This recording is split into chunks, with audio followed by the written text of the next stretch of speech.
Salut, c'est Vincent, j'espère que ça va de ton côté. Je vais t'apporter un max de valeur dans cette vidéo, notamment sur la question de comment sauver mon couple, comment éviter la rupture. Quand tu vois que rien ne va plus dans celui-ci, quand ta relation commence à t'échapper, quand tu sens qu'il y a moins de confiance, qu'il y a plus de distance, qu'il y a moins d'aisance dans vos rapports, il est temps d'agir. Et peut-être justement que tu as mis en place certaines solutions, des solutions que j'appelle des solutions primitives, des solutions instinctives, à savoir soit partir du côté de l'évitement, c'est-à-dire je ne suis pas à l'aise avec le fait de communiquer en face sur ce qui se passe, donc au fond c'est la peur qui va décider de mes actions et je vais choisir soit le contournement ou bien encore une attitude complètement passive, c'est-à-dire je suis dans l'attente comme si peut-être quelque chose allait se passer par magie et la situation allait se rétablir d'elle-même, ou encore dans cette stratégie inconsciente d'évitement, de fuite, je vais peut-être aussi aller avoir une communication indirecte et évasive. Ça peut être par exemple le fait de publier sur un réseau social où ton homme est connecté, ce type de phrase.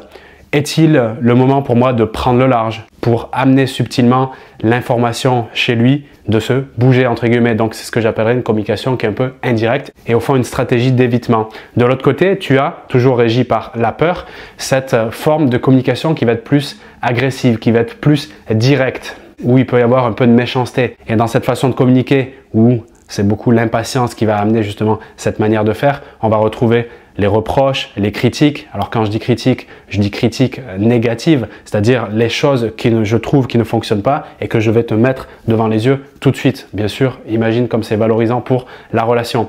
Donc, on a vu que la tendance dans une relation, dans un couple, à se sentir en insécurité, en doute, voire en malaise et au fond d'être dans la peur, qui va amener des solutions toutes faites, à savoir je vais essayer d'éviter avec une attitude un peu passive ou je vais attaquer frontalement pour essayer d'avoir des réponses tout de suite. Et si tu as essayé ça, tu as forcément eu certains résultats dus à ces actions et peut-être tu te dis mais ça ne fonctionne pas autant que je le voudrais et peut-être même ça nous éloigne de plus en plus. Donc la question à se poser ici c'est est-ce que j'ai vraiment tout essayé et est-ce qu'il n'y a pas peut-être des autres solutions qui certainement me challenge un petit peu plus, qui vont me permettre d'obtenir des nouveaux résultats. Ça augmente avec la stratégie passive notamment les interprétations qu'on va créer sans s'en rendre compte, des amplifications d'un petit truc qui va devenir très grand et qui est au fond à côté de la plaque du vrai sujet, puisque le but du jeu c'est d'aller chercher, identifier le vrai sujet et en parler. C'est selon moi ce qui va faire la différence. De l'autre côté, quand on est dans la stratégie plus agressive, on va créer beaucoup plus de résistance. La résistance c'est ce qui va amener à l'autre à éviter d'exprimer encore une fois sa vérité, ce qu'il a au fond sur le cœur et qui pourrait faire la différence. Ça va créer de l'essoufflement, de l'étouffement, tout ce que tu ne veux pas. Ce que je veux te partager, qui je remarque fonctionne beaucoup mieux, des stratégies bien sûr que je partage aux femmes que j'accompagne en coaching avec la façon de le faire de manière le plus spécifique possible, adaptée au contexte unique de chacun, de façon globale. Ça ressemble à ce que j'appelle un humanisme sage. Mon invitation ici, par ce partage, c'est de se mettre à nu. Pas se mettre à nu simplement physiquement, mais de se mettre à nu sur le plan de notre connexion, sur le plan de notre être. On peut appeler ça également reprendre son pouvoir personnel par le fait de nous montrer faibles, parce qu'une faiblesse sera toujours pardonnée. Donc on est vraiment dans le chapitre de la révélation de soi. On avait l'évitement, l'attaque, et là on est plus sur je suis OK avec ce qui se passe et je le partage. Et ça nous permet de prendre le contre-pied de nos instincts et de nos habitudes installées par le fait de répéter en automatique ces façons de communiquer sans même nous en rendre compte, qui sont complètement contre-productives. Alors ça demande certaines ressources pour pouvoir y arriver. D'ailleurs, je te ferai une vidéo complète pour te partager les ressources indispensables pour sauver ton couple si telle est ton envie et éviter la rupture. Et avec cette mise à nu, comme c'est une autre façon de communiquer, tu crées deux choses. La surprise d'un premier temps, donc l'attention. Quand tu crées la surprise, tu le vois sur un visage, tu as les yeux qui s'ouvrent grandement et on voit simplement la pupille au milieu du blanc des yeux. Donc toute la connexion se fait directement sur toi, tu captes l'attention par le fait de communiquer différemment et en plus de ça, tu vas permettre à l'autre de se mettre à nu également, donc selon le principe de réciprocité, qui l'invitera tout naturellement à partager une partie également de lui. Et c'est bien l'objectif pour se mettre en relation, il nous faut une connexion, il nous faut une communication et c'est le sujet dont on parle aujourd'hui. Donc maintenant, tu peux te demander, ça m'intéresse, mais comment je peux mettre en place ça directement? Donc il y a diverses façons de le faire. Encore une fois, selon le contexte unique, je proposerai des solutions qui sont adaptées à chacun et à chacune. Maintenant, d'une façon globale, un truc qui peut être simple pour aborder ce sujet si c'est un peu nouveau pour toi ou si tu as un peu du mal à l'appréhender, parce que peut-être tu peux avoir certaines ressources qui te font justement limite par rapport, barrage on pourrait me dire même par rapport à cet objectif, qui peut être un peu de fierté, d'orgueil, ce que je peux comprendre naturellement, mais encore une fois, constatant que ça ne fonctionne pas si je le fais pas. Donc le but c'est d'aller chercher le résultat et de changer les moyens. Donc comment tu pourrais faire simplement, et un truc bien sûr que j'ai testé personnellement avant de le proposer, c'est de faire une liste tout simplement des non-dits. Donc dans les non-dits, c'est-à-dire les choses que je n'ai pas communiquées à l'autre, mais qui peut-être en le faisant ferait une différence, parce que encore une fois, je crée cette surprise. Ça peut être les erreurs que tu penses avoir commises dans tes échanges avec lui ou bien dans tes actions que tu as pu effectuer. Il peut avoir également les regrets, donc des choses peut-être que tu as pensé, que tu n'as pas faites et que tu aurais aimé faire. Donc de le présenter, ça lui permettra à lui de se rappeler peut-être certains moments où il aurait aimé aussi peut-être dire telle chose, porter telle attention vers toi et qu'il n'a pas effectué. Je te laisse juste imaginer ce que ça peut faire en termes de connexion émotionnelle et affective de partager ce genre de sujet. Dans cette liste des non-dits, après les erreurs et les regrets, tu peux aussi rajouter tes aspirations. Tes aspirations, c'est simplement ce à quoi je pense, qui, quand j'y pense, me donne une émotion de joie. En gros, j'aimerais aller vers là, mais j'ai pas le sentiment aujourd'hui d'avoir toutes les capacités ou ressources pour y parvenir, mais je sens que ça m'anime rien qu'en y pensant.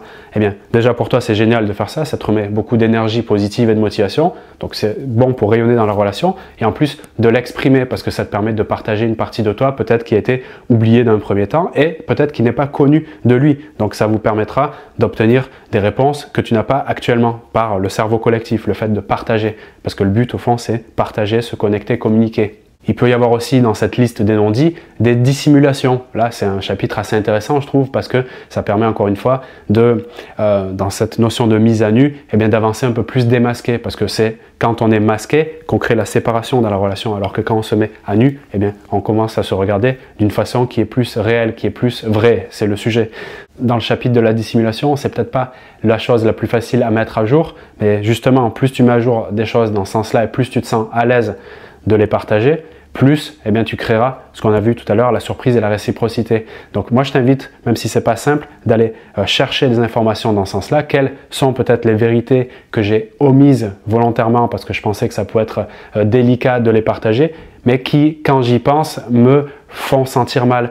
Qui, quand j'y pense, si je le partage, je me sentirais peut-être soulagé. Parce que ces choses-là, ce sont des bagages émotionnels que tu portes en toi et qui se transfèrent, si tu veux, dans la relation, qui vont se sentir, même si c'est pas déclaré avec des mots, ça se capte ce genre d'informations. Donc plus tu t'en libères sur le plan émotionnel, plus tu te sens légère. Et si tu te sens légère, c'est encore une fois une meilleure façon de rayonner dans la relation. Tu peux aussi rajouter dans cette liste des non-dits le fait de partager tes sentiments. Parce que je sais que bon nombre de femmes aimeraient que les hommes s'expriment sur ce qu'ils ressentent, mais en même temps ne le font pas forcément. Donc c'est un truc assez paradoxal, je trouve. Donc pourquoi pas, encore une fois, poser ce qui se passe pour moi par rapport à cette relation, et même si c'est de la tristesse, même si c'est du doute, de l'angoisse, qui est certainement le cas, de le partager. Parce que le partager d'une façon élégante, c'est-à-dire de partager sa vérité émotionnelle sans reprocher à l'autre, on n'est plus du tout dans le chapitre tout à l'heure de l'attaque ou l'agressivité, puisque je ne suis pas en train de dire tu me fais du mal, tu m'ennuies, tu me fais chier ou je ne sais quoi d'autre. Je suis en train de dire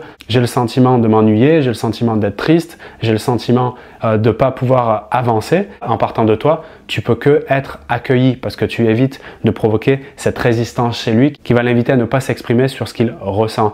Donc le partage de sentiments est à mon avis aussi une façon très intéressante d'arriver à l'objectif qui est de proposer quelque chose de nouveau pour ouvrir un champ de communication plus large et pourquoi pas sauver le couple et faire une relation de qualité par la suite. J'espère que ce partage a pu t'inspirer, que tu as pu y voir des solutions peut-être différentes que tu n'avais pas entrevues par le passé ou bien te faire une sorte de rappel qui va te permettre d'agir le plus efficacement possible. Alors bien sûr en respectant ton rythme parce qu'il faut que tu te sentes prête pour le faire. Encore une fois, je partagerai une vidéo pour te donner toutes les ressources nécessaires pour pouvoir mettre en place ce type d'action plus sereinement. Et si tu veux aller plus loin, si tu veux profiter d'un coaching personnalisé et privé avec moi, regarde dans la description de cette vidéo. Tu as un lien cliquable qui va te donner toutes les informations et les conditions pour pouvoir participer à ce coaching avec moi.